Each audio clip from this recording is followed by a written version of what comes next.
এখানে উপস্থিত সকল ভক্তদের কাছে আমার বিনম্র নিবেদন, খালি হাতে বসে বন্দনা শ্রবণ করা উচিত নয়, কারণ সৎ স্থানে দান করা উচিত। তাই মহাজন বলছেন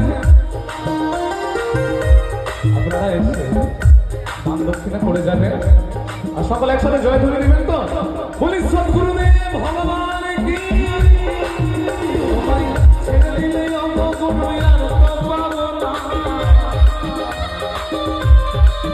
পাবো না, ছেড়ে দিলে অঙ্গ আর তো পাবো না,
oh,